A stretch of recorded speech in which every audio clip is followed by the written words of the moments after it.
2024ko ingurumen jardunaldiak diala eta urteroko legez, aurten bek, Oñatiko kulturretxera etorri gara, Aimar Uri Besagokin injogu itzordua, izan behar, aurtengo erakusketia, xomorruan inguruan izango da. Xomorruak, animali handiak, txikiak barkatu, ikuskizuna handia.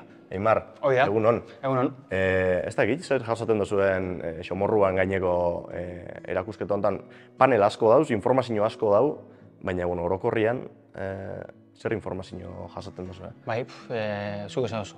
Informazio asko eta sintetizauta nola bai esateko hemen dauz xomorroen inguruko orokortasunak eta horren topaulezke xomorro taldeak, ze talde existiken dian, euren funtzioa zeintzu dian, euren gorputzeko kuriosidadiak, zela ikusten dauen, zela mugiken dian, ze habitatetan bizi dian, ze funtzio beteten dauen orokorrean naturan, eta gero bai gurekin zer relazioa dagoen. Historikoki eta kulturalki, gurekin nola izateko harreman estuan bizi gara, eta holako kontu ezberdinak. Ez jakintasuna dauela esango zeunke? Zuk esan duzun elementu horrekiko? Bai, jakintasuna beti dau presente. Nola izateko, da realidade bat oso anitza eta oso zabala. Eta horren zentzu hortan, hor dauen jakintasuna edo historikoki egon dana da igual zela pinima naturatik pinima eta aparte biziga, ez? Baina lehen baserri ingurutan eta hola, nik uste dut gauza batzuk gehiago jakingo behia, ezagutza batzuk galdu ingo zian, eta hori dakigun beste ezagutza batzuk dira igual zientzia mundutik eta lortuen informazio batzuk ingurukoak, baina gero badauz ezagutza praktiko batzuk adibidez. Kultura ezberdinetan xomorro janiken dira, eta adibidez hemen bebai, karakolak, ez? Orduan, badakigu karakolak identifikaien, hartzen eta zela zuk aldatzen dian, ez? Orduan, hori bada nolabait gure ezagutza etnografikoan parte bat. Animale txikiak ikuskizuna handia, askotarako emuten daulako, ez? Xomorruan kontu honek. Bai, askotako emuten dau izan be, xomorrua bea hitz bakarra da, baina hor barruan dauzen espezieak eta formak eta koloriak eta bizitiko moduak eta dagoin mekanismo ezberdinak alde batetik beste ibilkeko edo ugalketako edo, da mundu oso bada.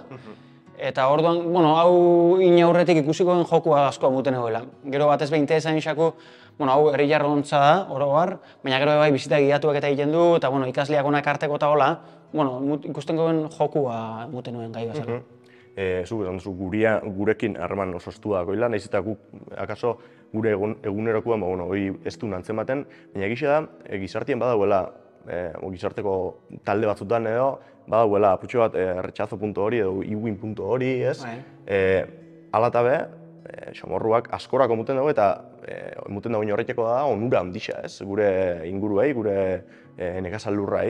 Bai, zu esan duzu moan, nik uste dut emozio ezberdinekin konektatzen dula, xomorruekin, alde bat iguina dau, zuk esan duzu nazka puntu hori, oso personala da, inbaten, baina kulturala be bai, ez?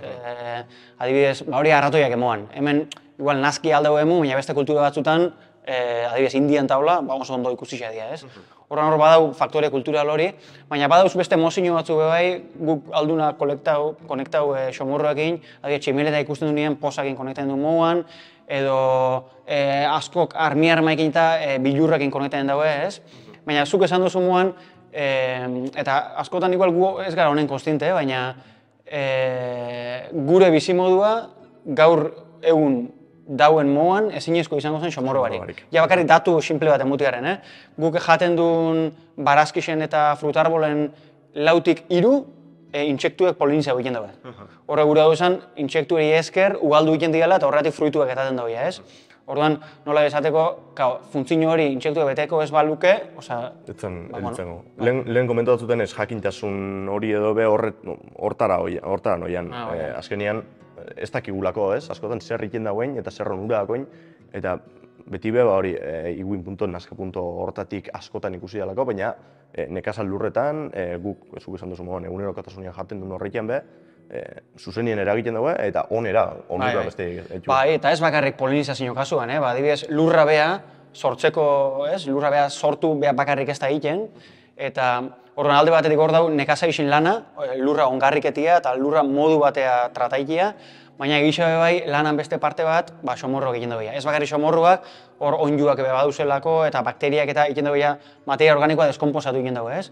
Baina somorroen kasuan, alde batetik deskomposak eta lan horreikan, euran parte da lan hori, milasangoak adibidez hori egiten dago, ez? Baina gero badago beste funtzio bai lurra aireztatzeko eta lurran drenajian be lagunketan dago, eta hor adibidez bere biziko papel importantia txixarak dakoi, ez? Orduan, nola esateko, atzenean ulertu lurra dela, oinarri-oinarrixa, landariak bertatik elikagaiak hartzen dagoiako, ez? Orduan, zentzu hortan, euren importantzia goi bai.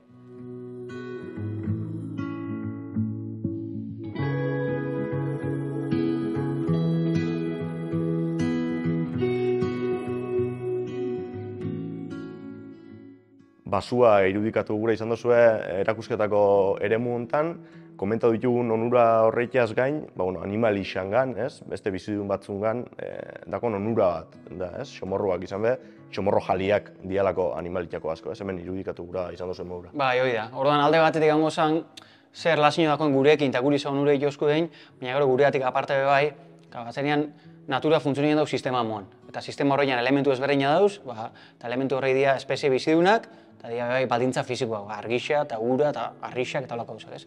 Eta orduan, hor somorruak euran papera jogaketan dago. Eta gaina zela oso talde diversua dan, euran papela oso anitza da. Orduan, alde lagundu lurra sortzen, baina bai, zuk esan duzu moan, dia elikagai beste hainbat eta hainbat animalinak. Eta orduan hemen, diorama hontan, diorama dia habitat naturalen estenato bisak, eta hemen irukaketan dira, aherketan dian animali honei danak, somorro jaliak dira. Eta hor dako adibidez, xatorrak, hor dako askonarrak, kirikixua, xoxua, gero okil mota ezberdinak, hemen dako Euskal Herrian 7 okil mota diferente dauz, hemen dauz bebai, garrapua bebai, somorro jalia da, eta, gero anfibio ezberdinak bebai, narrastixak, somorro jaliak. Gaurtik bisarrea somorro danak desagertuko balia, beste hainbat espezie desagertuko ziren.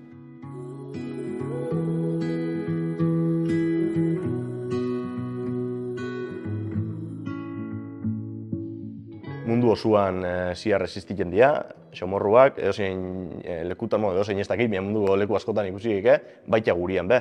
Ez dakit zein jan gure inguruan geixen ikusi geikien somorro taldia edo somorrua bea edo.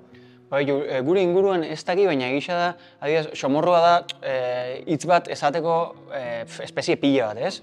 Eta geixen exito evolutiboa ondixen eduki duenak intsektua dira somorro batzuk 6 hanka dagoenak. Hori da, samurrena berizketako ikusten 6 hanka intsektu da.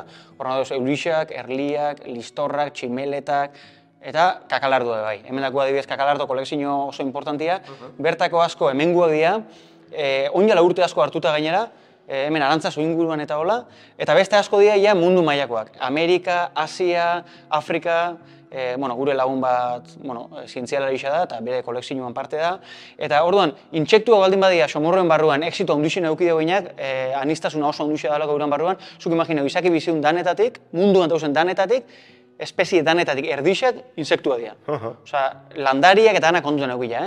Insektuen barruan kakalarduak dira exito ondixen eduki duenak. Isa, 1.000 erdi kakalardo espezie topau dira. Eta, esaten da euran exituetako bat dala, atzenean insektu gehixenak 4 ego dakoi, eta kakalarduen 2 ego evoluzioan ziar indiak gogortu, eta bihurtu dira kaparazoiak. Horren, kaparazoi horrek babesketan dau, euran gorputza orokorrian, baina baita euran beste 2 egua bebai. Horren nola izateko, eta gero euran formia oso kompaktua bebai, orduan dira tanke batzu moan, tanke biologiko batzuk, eta arrazoietako bat, talde honen exiturako esaten da hori dela. Orduan, hemen ikusten du tamaino eta forma eta kolore ezberdinak, matxingurringua beha adibidez kakalardua da. Pentsaiten dut, kakalarduak, esan duzu munduko beste hainbat eremutako kakalarduak dauzula hemen, pentsaiten dut, bertako egoera klimatikoak eta abarrek be, eragingo dagoela, kakalardo horrein egituran, ikusi gehiagelako, batetik bestea be, aldaketa diala, ez? Diferentia diala. Bai, diferentia dira kolorian, diferentia dira euran hankak zelako luzia dian edo ez, tamainua. Bai, atzenean espezie bakoitzan moldaketan da bere ingurunea, eta topaien dau leku bat, funtzioa topaien dau. Eta horren arabera, uran gorputzeko egitura eta estrukturak moldatu egin dira. Ze eremutan edo topa ulizke kakalarduak? Eremu esi hauetan, lehorra hauetan, horro baldintzaketan dau? Zela exitu eduki dugu, hain zuzen be, exitu eduki dugu eremu ezberdinetara moldatu izan dialako. Orduan, gure ingurunean basotan topa ulizke, baina urrun ingurunetan be bai. Badauz kakalardo batzuk, atzik ediez, buseileko gai dianak, ez? Eta gero, basamortu ingurutua faten bagara be hor badauz, eta orduan da talde bat hori eremu ezberdinetan moldatu dela. Eta euren funtzioa zein izango litzake lurrian? Bai, bitu, eske justo exitu dako be bai funtzio ezberdinak hartzen dugu gehiago, ez?